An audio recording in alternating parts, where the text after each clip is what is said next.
Gold jacket, green jacket, who gives you? Hello, everyone, and welcome back to the Gold Jacket, Green Jacket podcast. We are here for episode number 36. My name is Christian Dragonetti. That is Joel Mitchell, Australian PGA professional. That is over there. And we are joined, ladies and gentlemen, by our special guest, very, very special guest. Joel, I've been looking forward to this one. It's finally. We've talked about it so much. And we've hyped it up, and I hope he lives up to the expectations. I'm sure he will. He always does. He is Marcus Raptopoulos. Marcus, mate, how you doing?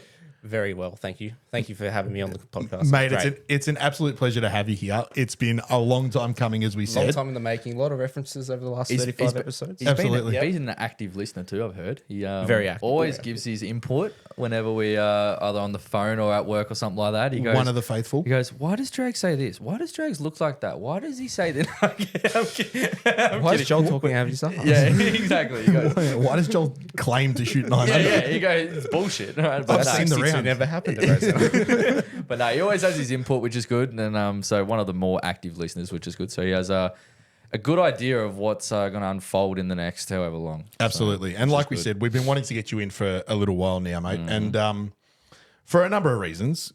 But I wanted to start off by saying that, and this is not how any of us, I thought, would expect this to go. But I want to start by saying that I absolutely feel for you. I feel for you wholeheartedly. Here we go. Because Joel and I have been involved in this business venture, if you want to call it that, for the last 6 months, maybe 10, 12. It's almost 12 months now. 36 weeks is But we did about a 8 months? lot. We did a lot of prep before that. We did a lot of prep before that, so it's pushing 12 months. All right, let's go with that. And I've had the unfortunate pleasure of having to deal with Joel for the last 12 months in a business, perspective, from a business perspective. And to think that you had to do it for an extra couple of years, stuck in a pro shop of all places. I had COVID's helped me out. COVID's I didn't helped. see him a lot of the time. It was Oh, good. Would you have it any other way? like it's entertaining at least. It is entertaining. Absolutely. Name's Billy, not silly. No, we have a lot of fun at work, don't Oh, we? yeah. The whole pro shop team has Like everything gets done. It does, and it flows very. Shut up. And it flows very, very well. I'm sure Daniel Rim doesn't think I that was everything just gets to say. done. I knew that was going to come back in my. Face. Has he got his grips on yet? No. No, He still. just hits him with the other end. He throws it sometimes, especially his club. He's going to hate me for that one. But no, we have a lot of fun. And the good thing is everyone gets along. Absolutely. We're all close. We're all good mates. And it's just lucky we can work in the same environment together. Absolutely. And as a frequent visitor to Rosanna, I can vouch for that. It's And I just throw a little spanner in the works sometimes. sometimes. Some. Yeah. Most of. Let's put it this way. Always. You said it before yourself. You've given me a lot of grey hairs Oh, yeah. in the 12 months. Yeah, can't you tell? He's going to. Anyway, Marcus, we're here to chat about you. Thank you again for coming in. I wanted to get to know you because obviously I know you reasonably well through Joel and through the rest of the boys at Rosanna, but I don't really know too much about your background in the sport. Okay. I'm assuming you played a lot of junior golf. Yep. Yeah. fair bit. Do you want to give us a little bit of an insight into that? So early days started at Yarra Valley Country Club. Oh, yeah. Previous coach Justin McKenzie, who's unfortunately passed away, but Okay. Justin was a fantastic junior coach and gave me my first start in golf. Okay. Both grandfathers still play. Both members of Rosanna. Awesome. Run a little social group on the side, so that's how I sort of got into golf, and it just grew from there. Eventually coming over to Rosanna, eventually a casual job, eventually the traineeship, and then now full-time assistant professional and director of coaching at Rosanna Golf Club. So Director of coaching as well. director of coaching, no longer in the pro shop full-time, out Awesome. on the driving range, as we can see. Yep. Little bit of promo. A little bit of promo. Promo work, Yeah. product placement. It's actually come along quickly and very well. Yeah, Absolutely I it still has. expected the coaching schedule to be quite light at this point in my very early start of my career of coaching. Yep. But it's been quite busy the last couple of days, and this coming week's filled out quite quickly. It's going along better than expected, so I'm quite happy with how things are planning out. 100%. And still get along, and definitely in the pro shop quite a bit in between sessions. Of course. Yeah, still doing a bit of work on behalf of the club, so I'm not missing that aspect of it. Absolutely. Yeah. Yeah, you're not completely absent. Yeah. Like there's you do see sometimes, especially with some coaches, like for example, like Tim never had a position in the shop. But No. there's some days where he'll be there all day, but we never see him. Yeah, You know he's what I mean? in and It's out not for a couple of things, but he's different to what exactly. role I have. Well, you have a different role. You help out Luke Yeah. still with a lot of stuff, and you are doing a lot of behind the scenes stuff. But even still, yeah, your coaching schedule's full, and you might do one shift a week in the shop or something like that. But you don't disappear. Correct. You know what I mean? It's still a high impact in the club, which is a bonus. But like you guys have spoken about your upcomings in junior golf, and especially Joel with the tournaments that he played. I never really delved into junior tournaments as much. Okay. I played footy and cricket growing up. Yep. And once I knew that the trainee pathway was actually a thing, Yep. I was about 16 at the time working with Luke. And that was a step for me. Dropped every other sport, decided to start playing a little better. I knew I could never be as good as Joel. And I've seen a lot of people. You just have Try to to cheat. You get- just have to cheat as good as he does. Exactly. He Or doesn't just count don't, past just five. don't count. 4? Jesus, that's a lot of birdies, and that's a lot of $200 birdies. Yeah. You are an active I've listener. made a Holy lot of shit. hypothetical money. Yes. Yeah. Just not Yes. today. But we'll move on no, to that. I feel like I did the traineeship quite young, like Joel, and I knew that playing was never going to be my strength, and I went to get into business and coaching, and it's working out quite well. Very well. Very well. The next step for me is, as we said last week, volunteered coach. And it just happened along the way, didn't it? It was literally like a kidnapping. Yeah. That's almost what it felt like. Like was no like- shit. I was like, come here, Joel. I say We need to you do were- something. Yeah, here's some lollies, right? But this Come literally down to 15A. I got a bag of I lollies. got a bag of lollies. That's literally what it was like. Like, okay. We always help each other out with swing, like not swing tips, but swing thoughts, because obviously we see things in each other's swing that we don't feel or see it elsewhere. But in the past, it's always been like a 5-minute conversation. Now If it's that. actually Now it's a proper session. Now it's a But lesson. like It's a it came out of lesson. nowhere too. There was literally, it was I was off the back of Q school. 3 weeks ago, 3-4 Yeah. weeks ago, like the week after Q school. I'm like, myself and Luke had a half an hour discussion on what went well and what didn't. So, and then what didn't always sits with me. It always sits with me. The good I know it is good, but I'm not going to just sit on that going, yeah, it's piss. I'm just going to let that rest. Yeah. It's like, I always want to improve the bad. So, and then there was, just one Arvo. Raptor's like, all right, let's just grab a bag. We'll just go down and have a look. Righto. And then that was literally the story, the post I put up like 2 weeks ago. That was like the start of it. And now it's probably like once or twice a week we sort of go have a tune up or But something. even like still, that. like in that short time that we have been doing this, we've added so much versatility to your game. yeah. Different shots that you wouldn't trust in the past or didn't think you even Well, had that's- in the game. Yeah. And that's just the next step for when you do go Queensland next week. Which it was quite impressive because I always trusted like your knowledge of the game, especially with coaching and what you see in other people's swings. But now it's even more so. You know what I mean? Like I always backed it and trusted it. And as you will with me, if I said, oh, this is what you sort of need to add, you'll sort of go, all right, I'm going to give that a crack. He seems to know what it's going to, and same with you. You It's, know, I'm listening to all this going, this is exactly what you and I have been down, like Exactly. the path that we've been The down same in the pathway. last 2 months. you know your game, but you're also going to trust what I'm going to try and implement for you to get better. Correct. And so that's what I've done with him. It's sort of like a weird trust process where now it's like, this bloke actually knows what he's doing. Trust is the massive word there in that sense, because you can go and pay for a lesson, $130, whatever it might be for the hour, and you're getting a completely different set of eyes looking at your game, almost as if they've never seen you swing a golf club before. And often for your first lesson, that's the case. Yeah. Right?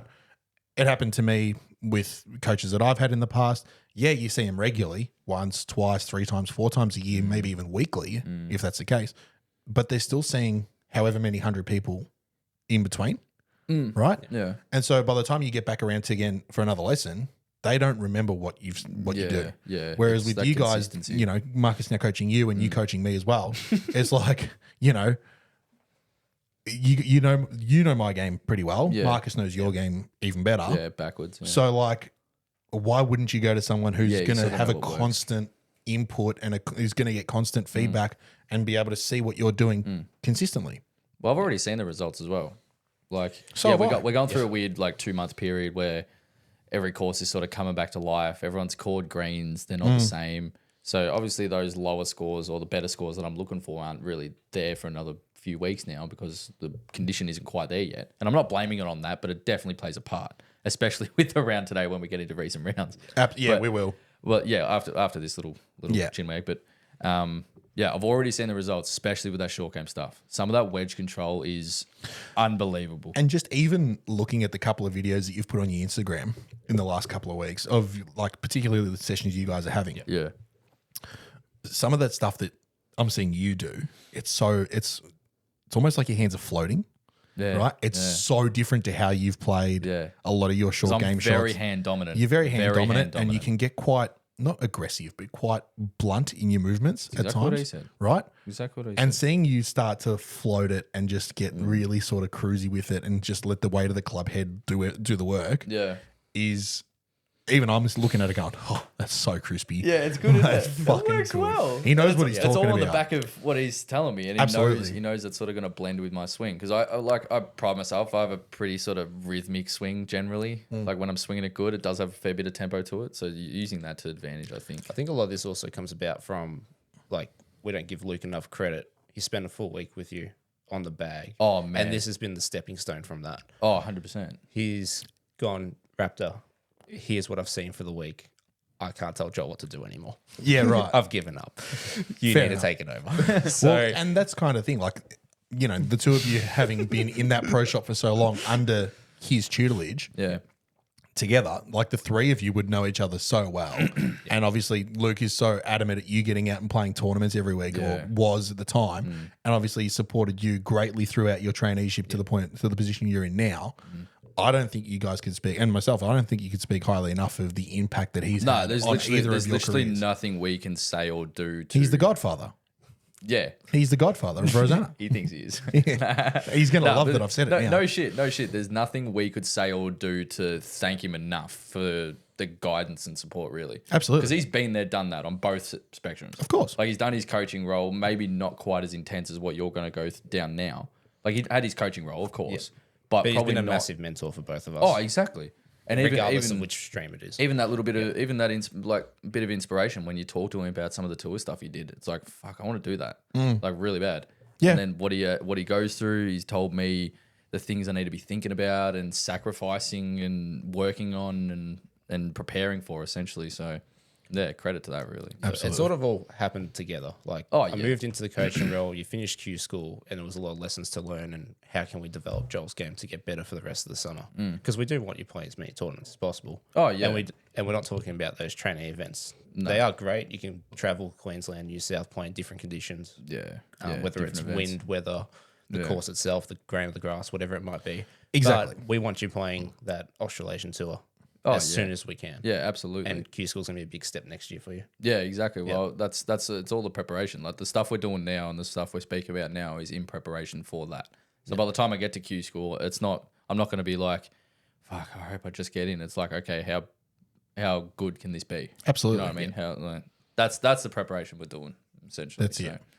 All right, so we had that's a great little chat there, just quietly. I like that little start. We have jumped a big step though, and you mentioned it a couple of minutes ago. Recent rounds. We got to stick to the Stick to the agenda. Now, it's probably worth mentioning that you are here for a little while. We've got a bit of time with you, Marcus. Yes. And we're probably going to split this up over 2 parts in 2 weeks. So keep an eye on all our socials. We'll let you know what the plan is for this episode and how it's going to work. But it's looking like it's going to be 2 parts. Yeah. But let's get back on track. Recent rounds. Yeah. Joel, you played in a Pro-Am today. I did. And you said, I'm not going to tell you much. On the phone to me earlier today, you said, I'm not going to tell you much. All I'm going to say is I hit the ball very well and I'm leaving it there. Yeah. So I've got the rest of the stats. you've got the rest of it. Yeah. Well, I always, now I'm updating him with what's going on because he always challenges me per what I need Right. to do for each round. It's sort of, Am blah, I blah, going to be but disgusted as in you're like, going to be horrified. Okay. Right. So I felt like at the moment in particular, I have,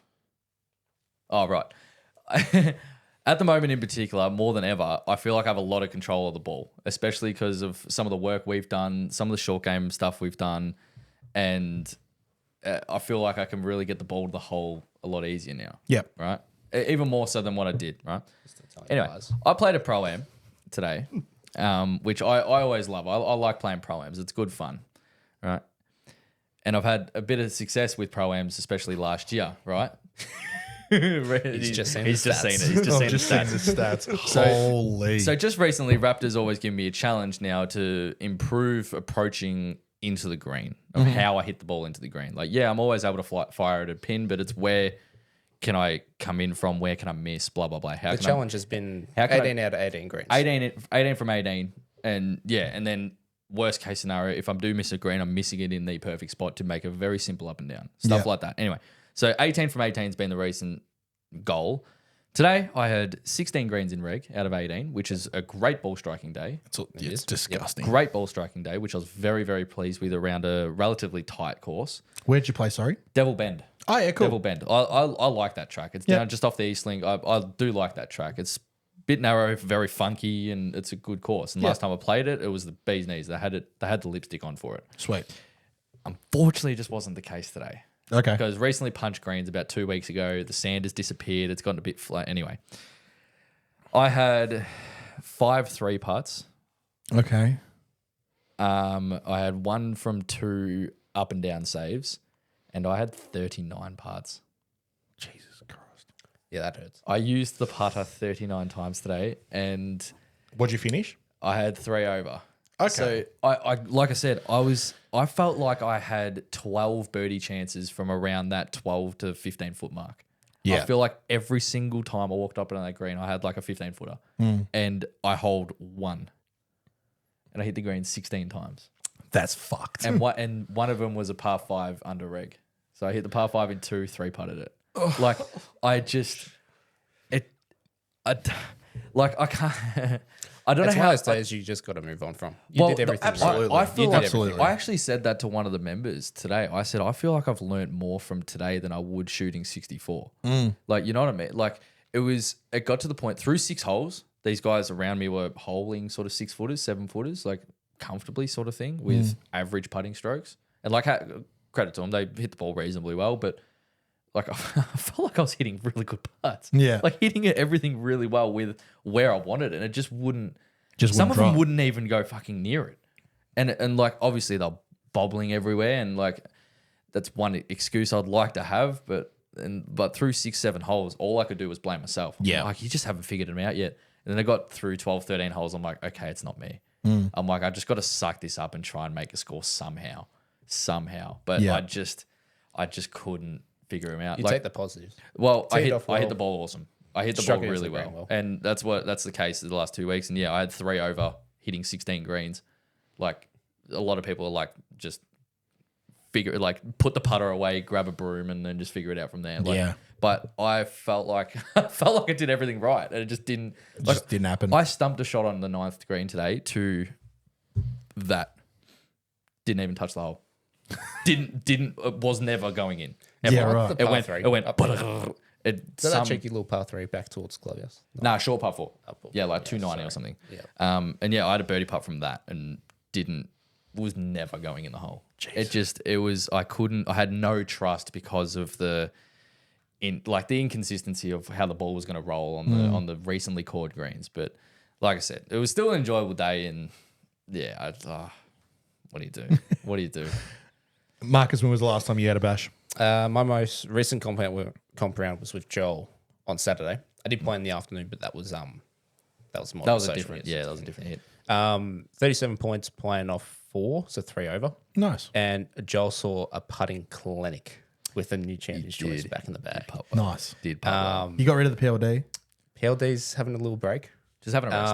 Okay. And the champion's choice was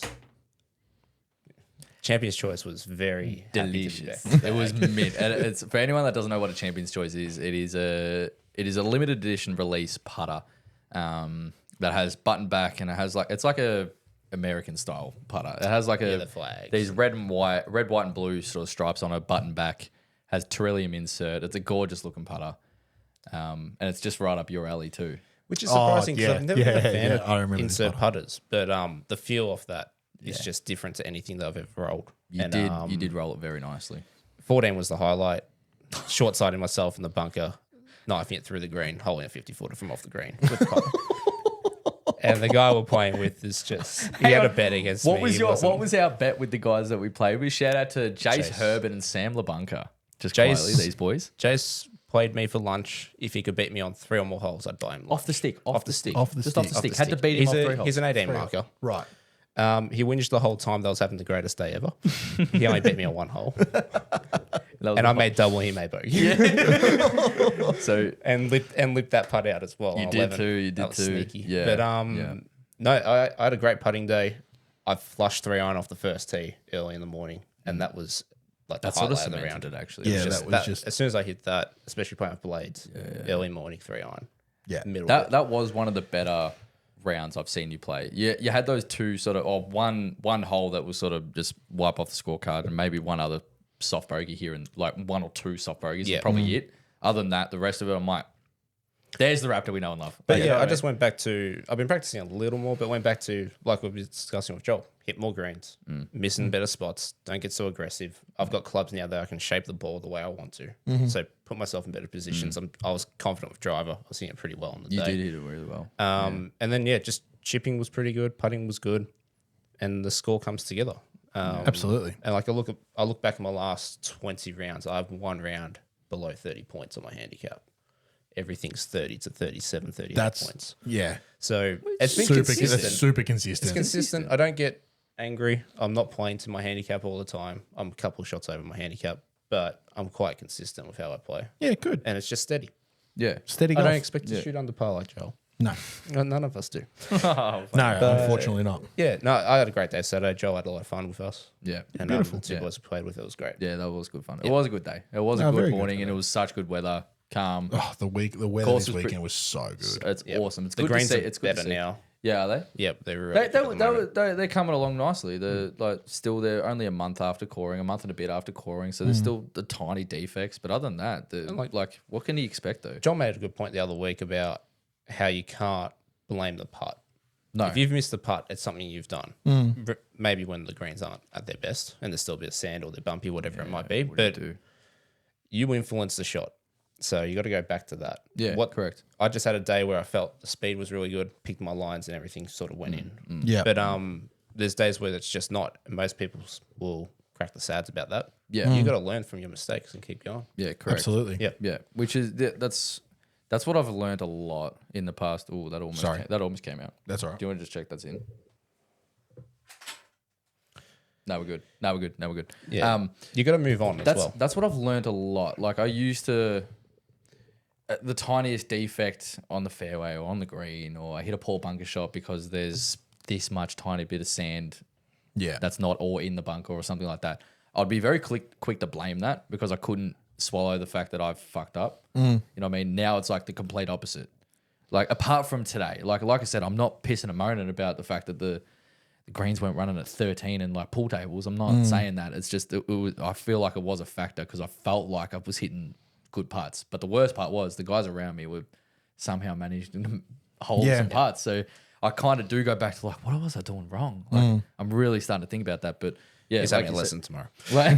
like you said, it was like you got to go back to okay, what can I do better? absolutely. Why did that not go in? Why did I hit that left? It's not because of the wind. Why did I hit it left? You know Yeah, what I mean? absolutely. And that's one thing I learned a lot at Q school because Luke held me accountable for things, which was really good. Because perfect. sometimes I'll be quick to, the wind fucking stopped there. No, it didn't. You didn't hit out enough. Or why'd you club up there? Or something like that. It's straight back. Okay, what can I do better? Absolutely. That's the lesson learned. Very good. And you?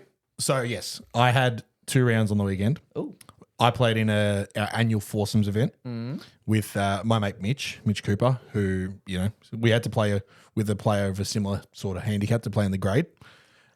if I recall, he's lower than you, isn't he? No, not anymore. Not anymore. Sorry, I should throw that out there. Not anymore. Not Okay. anymore. Not anymore. Yeah, I kept that on the down low. Got him back quite quickly. No, but he's playing some solid golf, Mitch. I won't deny that. In saying that, my back's pretty sore. 2 rounds on the weekend, walking up and down this hill. Yeah, old His grandpa hip and over back. here. The hip's gone. He's going to be a when Rosanna you member played soon. He Hellyberg- wants to play a flat course. How do you not have bigger calves walking up Hillyberg? I swear. Just wait. Oh, No, so the foursomes, it was a good event. We had a great time. We somehow managed to qualify for the second round on Sunday. Good. And then we just smacked it about. Like it wasn't anything special. Had a couple of highlights yesterday though in the final round. So I played with half the pennant team essentially. So Dave Mellinger, Tim O'Malley, Jerry Williams, and Mark Stewart. great group. Great group, great guys. We had a lot of fun with them. I nearly holed out from the bunker on 10 for birdie, like lipped out. Stop it. Right, we're doing after that lesson we had in the bunker a couple of weeks ago, and then we get to. That was like the quickest lesson ever. it was so That quick. was like 45 seconds of show me how to hit a bunker shot. Yeah. And he was hit it. Good. Well done. Yeah, That was literally He's just like, hold it this way, swing that way, and it'll come out like this. I'm like, all right, sweet, did it. I was like, okay, got it. got it. If it's firm or square, sick. All right, done. That's it, 100%. Anyway. Sometimes that's all it takes. But it's Exactly. that's honestly all it takes, $77. because now I get into a bunker, and the first thing I'm analyzing is I'm getting into a bunker, and the first thing I'm trying to analyze is how much sand is under my feet. Yeah. How much can I open that blade? The better bunker player you become, the more that doesn't matter. Yeah, 100%. But at the moment, I'm shit, so I'm gonna just keep doing it. Good. Boy, get to 17, and this is where all the highlights happen at once. 17 is the par 3 playing from the right hand side down the bottom, because we're there redoing the tee box. Only the best tee box on that. 100%. Pin is on the left hand side of the green, which was surprising. Green light. Green light, 100%.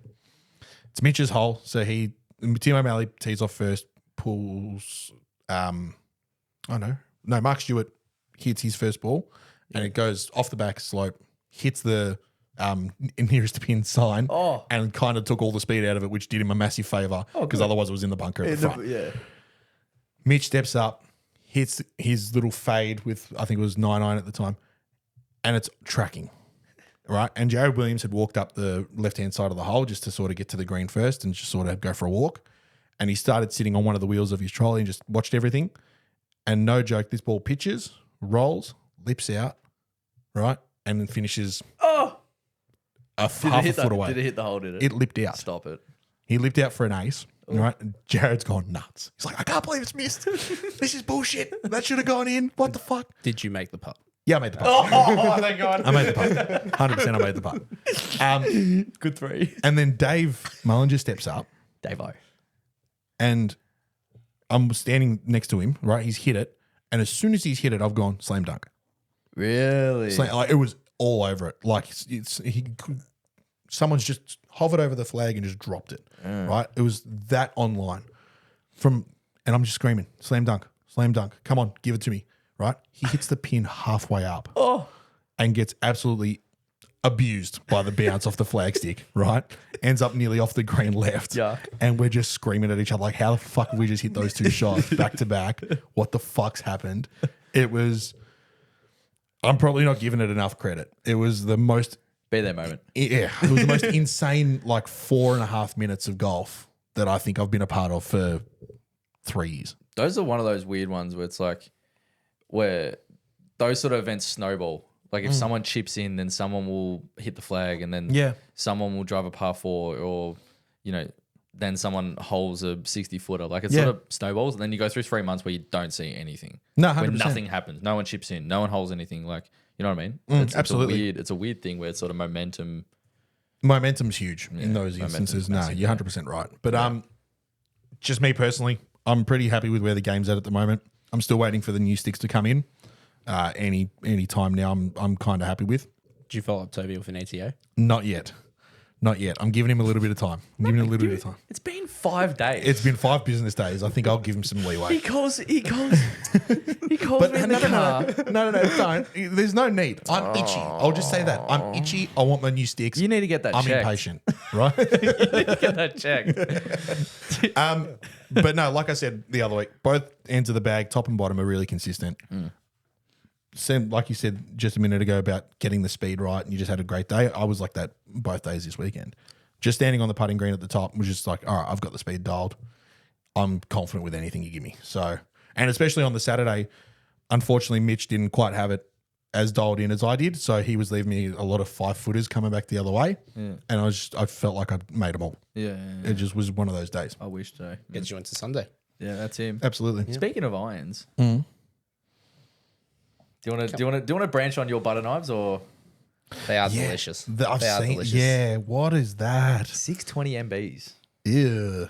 It was So porn, but I didn't so realize. I actually grew up playing with blades that were way too heavy and way too stiff for me. But you learn very quickly to hit the middle of the golf club. Oh yeah, 100%. Very quickly. And it's sort of been a talking point in the last couple of weeks about, even with juniors. that's how big the club head is. That's the sweet spot. That's the 3 iron. It's a marker. No, it's not. The sweet spot's that. Dude, these are crazy. They feel unbelievable. We've been talking about because I've taken up the scholarship boys at Rosanna and their potential next step for clubs, because they've all been hand-me-down clubs. They've got great swings, but the technology isn't there for them.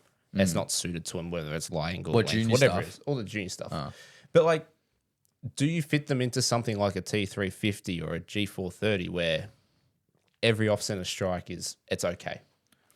Yeah, And you don't learn from it, and you gradually just plateau, and that's your skill level. Or do you throw them into the deep end? It may not be a blade, it might be a CB or a 100, or like a blueprint series in the Ping, or Mizuno, what you were trying out the other day. Do you teach them, okay, there's consequences for off-center strikes? Yeah, you might put yourself in a bit of danger, but you learn your miss. You start hitting the middle of the club face more. You start understanding the golf swing a little better. What? So you use blades when you were how old? 12, 13, 14, 15. Jesus. Yeah. Psycho. Yeah. From Callaway X20s to blades. That was a big step with all that offset as well. It's honestly, it's very similar to my progression in that, because I went from a set of Callaway XRs, which are game improvers, to the Mizunos that I've got now. Yeah. And I did that at the age of 22, 23, and that was fair enough. But it was, in terms of ability, it was still a massive step. You're going from rocket ships to butter knives. I think I was really lucky with that. Like I did. You've had a gradual progression. I haven't been on either side of the spectrum. Like I've never had hybrids for an 8-iron, but I've also never had something that you can't see. I've always had something that's like my first legit set of irons was the first P770s. They were sick. Like they were my first legit set, and then whatever I had after that, I think I had a Callaway set, and then it went, because like the first day we got them in Rosanna, then I got T100s. we set that 3-iron down behind a golf ball, and the golf ball looks twice as big as the the club ball head. is massive. I'm used to the look of it now. It's like a tennis ball. And like the lofts are more traditional, so like pitching wedge is 47 rather than getting a pitching wedge at 44 degrees or 46 degrees. Yeah. But even the other day, I'm not that much off of distance to you. Like No, in you're the not. past, it used to be a club. Maybe it's only half a club now. I've still got a little bit of an edge, but I hit some really good shots with plenty more distance than I thought I'd ever have. True. But Maybe I feel because like, we're coming out of winter. I feel like that's the better ball striking, but it's also like a weird illusion that blades aren't this only person that can use it is Tiger and these top dogs. Like blades, they are tough to hit, and 100%. they are demanding. They really are, especially if you're. You don't want to knife one on a winter's morning. No. Oh my God. With 130X shafts. No. When these are crowbars and they're this much longer and they look like the 3-iron shaft is hitting the door and you can't even see it and you're like, where the fuck is the head? And then you miss the ball. But it's a weird illusion that blades are this mythic item that only the greatest can hit. No. And like I said, And they that's are tricky to hit, but That's because that's where golf has come from. well, correct. But also when I hit yours, I'm like, whoa, these are actually really responsive. And it's very impressive actually how they do come off. And if you do miss hit it, they respond better than you think, but it still comes out a bit more dead. So they are demanding still. But Absolutely. Very impressive. But then when you're Very asking the impressive. question of like, what would you do with the scholarship boys that are all in need of new equipment? I feel like now is the best time, or now is the best time that we've ever been in terms of equipment and the variety and the quality of the stuff, to then go, right, well, let's bang them somewhere straight in the middle. Yeah. So if you got like a 14, 15-year-old kid who's going from grandpa's set to his own, and he wants to, take that set into the next, maybe even into his early 20s, you could look at something like a combo T150, T200. Yeah, correct. And go, you're going to get the same benefits of all the forgiveness that you could possibly want out of those clubs, but then also you're going to understand what an off-centered strike feels like, and you're going to understand the consequences of those. Because there's a lot of forgiveness in these clubs, but it's not like like I said to you, it's not like off-centered strike out of the toe and one out of the middle are going the same distance. There's still a drop-off in performance. Yeah. It's just slightly greater. Yeah. Slightly greater. It's just now better, which is the definition of forgiveness. Correct. With For those clubs anyway. Any player that's willing to take that next step and learn and get a little better in their game, and they want to invest into their game. And we speak about mistakes and how you learn from that. Falling back into a cushioned forgiveness club or game enjoyment club, they're starting to call them now. Yeah. do you learn from that at all? Do you have a certain ceiling and that's all you have? To some, it might be fine. You might have a 70-year-old woman that's taking up the game. They need all the help they can get. Yeah. They're not going to be a single figure marker. Yeah. That's just reality. But give them something they can enjoy the game with. But then also and they you can could keep playing golf. It also depends what intention they have. Yeah, correct, because you Yeah. might have a 40-year-old Yep. bloke who's all of a sudden had 3 kids in 5 years and is playing once a month instead of 3 Correct. times a week Yeah. like he was Yep. before he had kids. And then all of a sudden he's like, well, I don't get time to practice. I don't get time to play. I just need something that I can go out and hit straight regardless, and it's going to feel good. Yeah. And then you might go, all right, well, sweet. Let's take those CBs that you had and let's chuck you in a 150. I feel like that might make your job a little bit harder because you sort of got to ask that question. Now you're doing doing all of this stuff. When you do that fitting, you got to ask them, what's your intention? Are you playing 3 times a week? Are you going to improve within 6 months? Is your handicap going to go from 24 to 14 or something like that? Like you got to ask them. And in that case, it's almost moving away from what the actual head is that sells. Like chuck them in a T100, awesome. They're going to improve with that. But it's also what the shaft feels like as well. I feel like that makes more of a difference than anything. Yeah, the shaft's very important. I feel like 100%. it's more important now than ever. I keep going back to, sorry, Mark, I keep going back to my own fitting experience a couple of weeks ago, right? I had told Toby via text message that I'm looking for more forgiveness because that's what I thought I needed. I needed more help out of the toe, wherever, right? Rock up to the fitting, hit a few balls, and the first club he puts me in, right, was a JPX 923 Hot Metal Pro, which is the equivalent to a 350, T350, right? Yeah, 100%. Is it actually? They're huge. They're massive. They're Are they bazookas. actually? They're bazookas, mate. You can't take a divot with them. No, they're bazookas. 7 on 185. 100%. Sick. And so all of a sudden I just start absolutely like munching this thing. And he goes, ball striking is not the issue, is it? I'm like, no, no, it's not. He goes, all right, well, let's just put that down as like a test piece, and it didn't work, right? Yeah. And then we moved into the smaller heads that he thought were a bit more applicable to me. But like that's based on nothing else other than Toby telling him he wants more forgiveness. He just went straight to the biggest head. Yeah. And I don't blame him for that. But it was like, yeah, my experience was that like, okay, yeah, try everything. They're huge. Are you I looking can at them? kind of see it now. I didn't really look at how wide the actual toe was. Now I sole's can, massive. The now I can 243, kinda that's see it. yeah, but that's what I did most of the fitting in. That's a huge club. Like they are big. That looks nice. Yeah, that does. And But- profile's like a player's eye. Now I can see. There's it. just a lot of help in that Okay, sole. But the okay. Hot Metal Pro that he put me in was twice that big. It was huge. But no, I completely understand what you mean. Like it's all relative to what the player wants. And he asked me, he's like, what do you need? And I said, I think I need more forgiveness. And he goes, no, you need more spin. And so he put me in a lighter shaft and the same. We ended up going the same heads, just 2 generations newer. He goes, I don't think there's anything wrong with the heads. I think it's just the shaft. Do you believe in any of that? Like the actual equipment itself can just like lose ability? I think I think what we've discussed in the past, and you might agree with this, is that it's not necessarily the equipment. I don't think my heads are dead, so to I don't- speak. That's what I mean. I think Like- it's more just the fit of what that build is doesn't suit me anymore. Wedges definitely. Wedges definitely because the ball's rolling up the face. Yeah. You're wearing a groove pattern. The spin and rate, and the launch grooves out. angles, Yeah. and ball speed. When you got a changes. 4-iron or a 7-iron, the ball's just off the face.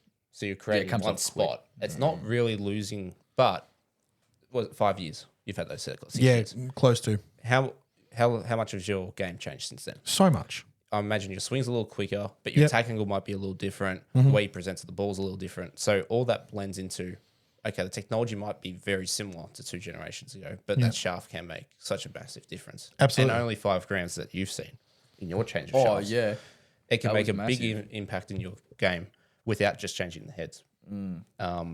But I think changing heads is something. It goes back to what the player wants, and this is something that I've learned very quickly in coaching. Not just recently, but in the last couple of years when I first started doing a bit more coaching with Luke. What does the player want to get out of their game? How much time and investment are they willing to put into it? What stage of their career, what stage of their life that they're at, how much money they have to spend. Like you can gather so much information from the very first 5 minutes of a lesson or a club fitting and build Just by talking to people. your set or the session off of that. Yeah. And that conversation is different with you. It's different with you. It's Yeah. different with me.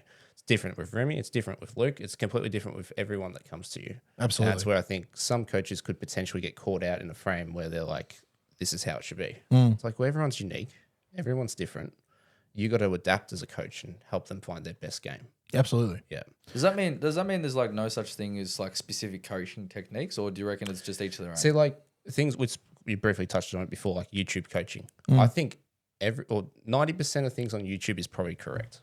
But how do you apply it to your own game? Correct. I don't think anything. How do you in know golf- your own faults in the game without maybe you have recorded yourself or you got a friend to record you, but how much into detail can you see those faults? Especially when and you're talking apply about that? specifics. Yeah. Like if you're like, oh, I hit slices, this is the automatic fix for a slice. Correct. It might be the fact that you're holding the face open at address and it's just you're presenting it exactly the same way that it's set up. I don't think there's anything. So, could I don't be- think it there's could be such thing anything. as like the correct way to hit the ball. It's just how relevant it is. No, but there are certain traits and tendencies that are present in the majority of golf swings to say that this is what the majority like would consider the correct way to go about it. What So I've learned like very if Tiger quickly- Woods all of a sudden, like I said, started presenting like shaping up to a ball with a face wide open Yeah, and hitting wicked slices, yeah. and then all of a sudden the rest of the boys on the tour are doing it. Is that the new normal? Is that the correct way to hit a golf club? Are we all hitting 45-meter slices now? Probably not. It's based off you what go back 10, 15 years ago, like fades were the shot that tour pros mostly hit. And then just recently it became more draws off the tee. Yeah. And now it's gone back to power fades. But then I think fades So- forever will be. I'm not going to say the most dominant. Like you probably see fades more often than not. It's Yeah. because people are not using their body correctly to hit the ball. And that's where the fade and the slice comes from. it's easier. It's Watch, easier to watch hit. golfers from down the line, their hips will move towards the ball. It And does that's too. where the fade comes from. So my number one thing with my coaching theory is you need to get body weight towards target before impact or through impact. So chest down, hands through the ball, and body weight going towards the target. If any energy that you're putting is going away from the golf ball, you're going to hit a bad shot. 100%. Even if you hit a good shot, it's probably going pretty high, and the miss hits become greater. Fuck, that explains heaps actually. like even that sentence saying any body weight going backwards is a recipe for disaster. Correct. And that's so true in a lot of times. If I'm having a poor swinging day, But- especially off the tee, I try and pump a drive. But that straight information, away, I go like that and I flip it. that information, right, is not just applicable to golf. It's applicable to almost every sport. Tennis, footy, Yeah. cricket, Yeah. right? If you start leaning away from your target, right, of course you're going to hit it high or you're going to kick it high. It's going to probably fade out to the right side or whatever side you're kicking with. But it makes complete sense with golf. In Complete relation sense. to golf, if you want to hit a cricket ball or a tennis ball up in the air, you go from underneath and up. Correct. It's the opposite. You have the angle there, whether it's a wedge or a 7-iron or Even whatever. driver. Even driver. Driver. You have that angle, so you don't need to help it. You need to get down to it. And that's where most people, I think, start just out of human nature. They're trying to lift. Yeah, Yeah, And trying it's to hit really the ball in important, the air. really important in bunkers. Yeah, and like it's we're doing huge. some bunker It's clinics at the huge. moment, Rosanna. And I always start off the session with, Joel briefly touched on it before, you need to understand your lie. Yeah. It may not even just be in the bunkers, and we do some chipping in these bunker sessions as well. Understanding the grain of the grass. Is your club going to catch? Understand your equipment, how to use the leading edge, how to use the sole, how to use the bounce. All these things play into how do you execute a golf shot, not just, oh, this sand's no good in the bunker. Yeah. Why is my ball plugging in the bunker? Why is members not raking the footprints? You can't control that. You hit the ball in there, you got to get it out. You gotta Do you have figure it out. 36 shots? You got 2 shots around the green to Yeah, work with correct. that. Correct. If you're a tour player and you don't have shots, well, sometimes you have to bite the bullet and hit it to 30 feet and 2-putt and move on. You have the ability to make a birdie and make that back. Yeah. It's more likely you make a birdie than keep making those bogeys. Yeah, correct. You can't get caught up on a bad situation. And Speaking- it's the club's fault or it's the sand's fault or it's Speaking the of grass's hitting into fault, that bunker, whatever I hear it all too often. Someone hits a absolute rozzle hocket out of the bunker, or catches that ball right in the forehead out of the bunker because they've opened it up, trying to lift it up out of the bunker, hit it straight into the piss, right? And they go, "There's no fucking sand in these bunkers," yet their divots this long and this deep, right? Full of sand, right? But they just knife it or whatever, or they duff it, too much sand, not enough sand, blah blah blah. Whenever we hear that in the shop or someone says that, I always say, I have no issue out of these bunkers. Okay. I have no issues. They go, "Oh, yeah, but you know how to play out of them." I'm like, all right, is it a bunker issue or a skill issue? Which one is it? And that usually shuts them up straight away. Yeah. And I reckon that makes people think, oh, hang on a sec. I clearly don't have the repertoire out of these bunkers A yet. poor workman will blame his tools and his surroundings. Correct. And it's so easy to do when all you want to do is play a good shot, and then 100%. there's something that, causes the poor shot. whether it's you or it relates to And also, whatever's on the ground, like into the grain. There is a small percentage of the time where, there isn't enough sand in these bunkers is a perfectly valid excuse. Sometimes, but there's a way to hit out of it. 100%. Gary Player said it the best. When there's this much sand out of a bunker and it's rock solid out of there, he goes, create your own sand. How can you use that wedge to create your own sand? And 9 times out of 10, people go, "Oh, open it up so it goes up in the air." That's you've lost already. You've lost straight away. But sorry, going back to the actual point of club fitting, Yeah, we got a bit off track there. we always That's do. perfect. That's exactly right. But, That's my conversation. Like, I would recommend for someone of Joel's ability, he's playing on tour quite a bit. He'll reorder his shafts and his wedges, just as a stock. Whatever he got fitted for in his irons and his wedges in the previous fit with duds, those wedges get worn out. He's ordering them again. He's not getting checked for lie angles, nothing like that. But when he does go into his next iron fitting, he will play around with different shafts and different soles, and we've discussed this recently with his wedge setup. Yeah. For the average player, they're probably going to update their wedges with the irons. They're not playing It's enough. exactly what I'm doing. Yeah, and you're spacing out a little bit, but it gives us the chance to go, okay, we'll take your Mizunos, take those shafts at NS Pros, match it into what we think's best. It might even be the exact same shaft instead of a wedge flex shaft. But That's what I did. yeah, I think wedges you're going to wear out the most, and Titleist go on about 75 rounds, 125 rounds. You're really starting to lose performance out of those wedges. Yeah, they said 100 rounds for a Titleist is when that's combined. That includes practice and anything you hit at the range. Yeah. That 100 rounds is when you'll see the first performance decrease. And it's something like 3 to 6 feet. So Yeah. you see that shot when you get those wedges first, and the ball really grabs on the green. You get a bit of spin. And it's what a shot. Yeah. That just turns into you expect it to grab, and then it kicks on, and then it releases it. Yeah. Eventually. Eventually yeah, it does. eventually. So wedges is definitely something that you'd be changing around quite a bit. I think irons, woods, drivers, the quality is pretty good between Titleist and Ping. They are, We yeah. don't deal with the other companies, There's- so there's I a don't lot want to of- speak on behalf of them. But There's a lot of stuff now that there's- there's really hard to make a poor quality. We've spoken Yeah. about this You know what I at mean? length at times, we've said right? that heaps, Because and we probably won't dive into the it. margin for gain in the new stuff is so small. Yeah. Like the balance of powers we've spoken about before has gone from ultimate distance, right? What was 10 years ago, like, oh, we just want to hit it as far as we possibly can. Who cares where it goes on the planet? To now it's like, well, now we want 10K MOI, which is, moment of inertia, right? Which is the measurement of forgiveness, right? Correct. So now the manufacturers are trying to balance both. And Ping have done a really good job with the G430, max 10K. Honestly, every They've hit it. They've hit every that brand, 10,000. every brand on the market has done a really good job. It's all just depends on the sound, feel. Ping But hit that with the insane. G400. Yeah, Correct. There you go. yeah, So they've been doing it for a while, and now they're advertising it because they're like, well, hang on. they've nailed it. Yeah, come on. But then in terms of build qualities and stuff, there's only been a couple of drivers really that I've gone like, oh, yeah, you hear constant stories. Like, I don't want to name and shame, but the Stealth. Yeah. The face used to fall out of the thing. I think that one. I think we can all admit that was just a bit of a flop. That one. Anyway, Like, I'm not for what it was a great piece of marketing that, it was better marketing than it was product. I agree. Right? But the Still a decent driver. Yeah. You can't knock it. It kept up with everything else, and it was probably at the time the longest driver that TaylorMade had put on the market. yeah Right? It just had some flaws. yeah It fell apart. yeah. It didn't really And of course, people pick up on the flaws quicker than correct. the positives. 100%. Definitely. That's It's what so I easy did. to do. That's what I did. Right? But then people, like personally, people rant and rave about Ping drivers and how good they are. I can't get my head around them. Yeah. No. Yeah. They look ugly. The I don't like the performance- turbulators. I think they sound like shit.